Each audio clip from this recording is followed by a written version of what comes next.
now is Meghdut Deherkar, who actually has implemented, while he was working for Novartis, has implemented the idea. I'll give a short introduction of Meghdut Deherkar. Meghdut Deherkar is an ex-Novartis person. He was heading country operations for India, Cambodia, and Laos for the special business.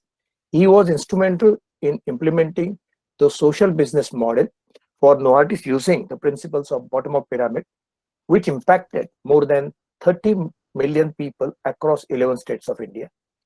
So for a short presentation, I invite Meghdut. Before that, I would request everybody to put questions in the chat. We are running out of, means we are running over time, but that's okay. If Dr. Masharkar and Professor Rama has time, then they will take selected questions. Over to Meghdut Deherkar. Thank you, Mr. Ganu, and it's a privilege to present in front of such a great audience. I would say I've been lucky to be part of this journey, just lucky, and would like to present what I have seen and was able to implement as a part of the Novartis team. So I'll just present the slides. But before we start, I would like to give a background to this. This was when Professor C.K. Prahalad presented the concept of bottom-up pyramid to the Novartis board.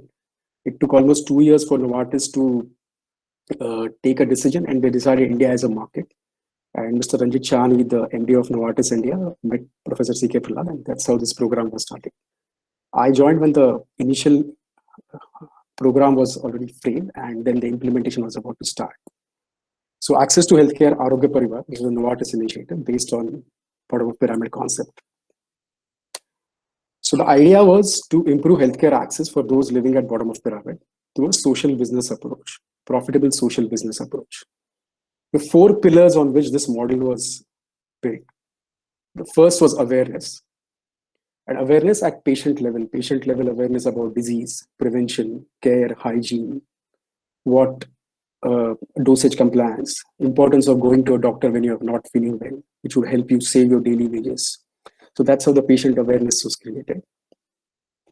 Doctor level awareness about disease, products, therapies, latest medical inputs. This was more for the rural doctors. The second pillar was adaptability. Adaptability in terms of everything was looked from the rural point of view. The communication was adapted to local needs. We had almost communication in 6 different languages. The doctor detailing folders were in 6 different languages. Meghdut, you stop sharing screen. No, it is shared. Okay, carry on. Is it visible to everyone? No. It is not visible. Sorry. No, I think the user you were using to share the screen has left, probably by oversight.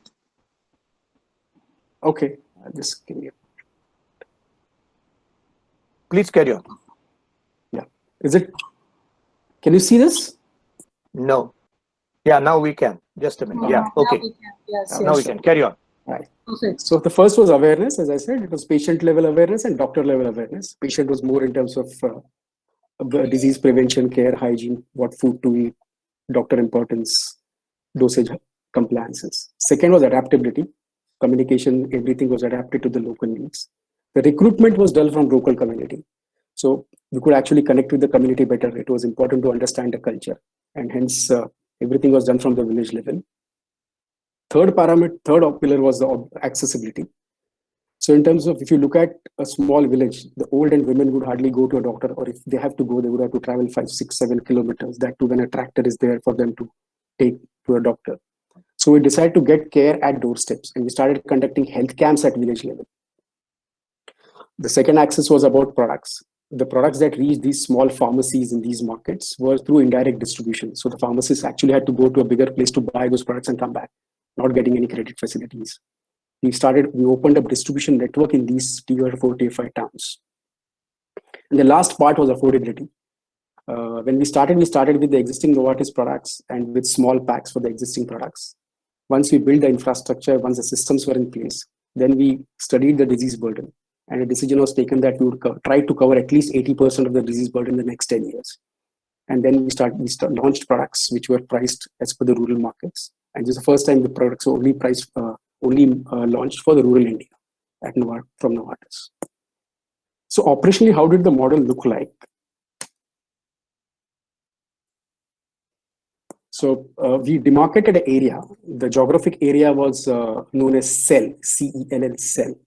And this would be roughly area of 35 to 45 kilometer radius, would comprise of villages and market. Village would typically be having population of 1,000 to 5,000 with presence of some local doctors. And this was the main hub for all the social activities like meetings, health camps, digital health camps, and everything. And the market was a place which would have a population roughly from 30,000 to 80,000 and presence of doctors, pharmacies, distributors. And this was the hub for commercial operations. This cell was manned by two people. One, a Arogya health educator, and second, a sales supervisor. The Arogya health educator would work in villages, would cover 60 to 80 villages, connect with villagers, Sarpanch, Anganwadi, Asha workers, and regularly conduct health education meetings through a storytelling concept and health camps.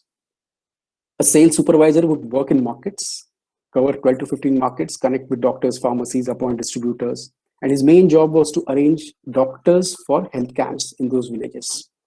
So this was like a hub and spoke model where at the spoke level, all activities were conducted. And this was a demand generation sort of a thing. And basically helped us improve the pie, increase the pie. And this hub was a place which was a commercial operation and which would service this demand. What was the footprint like in terms of covered 11 states, 257 districts, more than 4,500 markets, almost 13,000 villages, reaching more than 30 million people in 6 years. Health education meetings, almost 12,000 meetings per month, covering 6 different topics. Health camps, 800 per month, 33,000 rural doctors, 28,000 rural pharmacies covered, with distributors in tier 4, tier 5 cities, almost 300 plus distributors. And as we went through the model, there were obviously a lot of learnings which happened. And a few things that I can talk about is, since it was a new business, so it was important for internal organization alignment, stakeholder management was critical. And defining SOPs for social business was the most important thing because such things never existed in Novartis. So this was the most challenging part. Second was people management. Right from recruitment process, a rural market was a challenge, was itself a challenge. But over a period of time, we had a very strong referral system design and started working very well. Training was critical in terms of for capacity building, and needed regional trainers who could speak, and the entire material had to be changed into local language and simplify it so it's easy for them to understand. And since you worked in these rural markets, more than 540 people on the field in different small places, it was important to have a very strong compliance culture.